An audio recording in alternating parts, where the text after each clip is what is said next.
Welcome সবাইকে। আসলে অনেকের প্রশ্ন ছিল যে আমি ইউটিউবে যে ভিডিওগুলো আপলোড করি এটা দিয়ে আমি কেমন আর্নিং করি বা আমি কেমন পরিবেশে থাকি, এটা নিয়ে অনেকেই আমাকে মেসেজ করেছেন, ভাইয়া এখানে কেমন ইনকাম হয়, বা অনেকে কমেন্ট করেন বিষয়গুলো নিয়ে।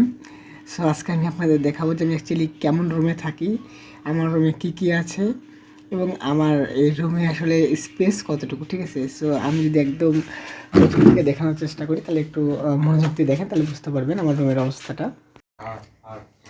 ওকে, তো এটা হচ্ছে রুম।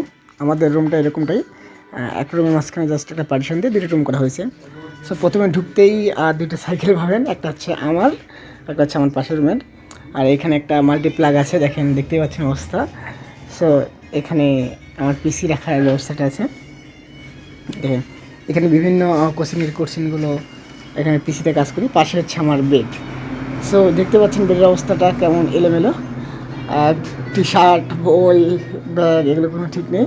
এখানে আমার আরেকটা পিসিতে নষ্ট হয়ে আছে, ব্লেন্ডার মাঝে মাঝে ইউজ করতে হয়। এখানে র্যাক আছে, আর এইখানে কিছু বই রাখা আছে, প্লাস হচ্ছে দেখেন এই হচ্ছে অবস্থা। ঠিক আছে, সো আমি যদি একদম এখান থেকে ভালো করে দেখানোর চেষ্টা করি, দেখেন, ঠিক আছে। আর স্পেসটা দেখতে পাচ্ছেন আমার রুমের,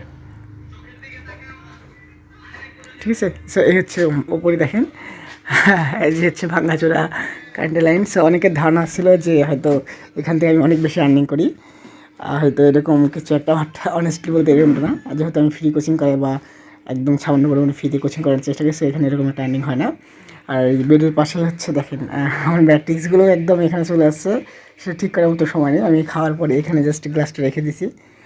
সো বুঝতে পারতেছেন, এইগুলো আমার এক্সামের জন্য আর কি বই রাখা আছে। প্লাস হচ্ছে দেখেন আমি এখানে বই পড়ছি, জাস্ট গাইনি যে বইটা, সরি মিডওয়াইফারি যে বইটা, মিডওয়াইফারি সেকেন্ড পার্ট যেটা গাইনোকোলজি অ্যান্ড অবস্ট্রাকটিভ, সেটা হচ্ছে এখানে পড়ে আছে, আমার কলেজের ব্যাগ।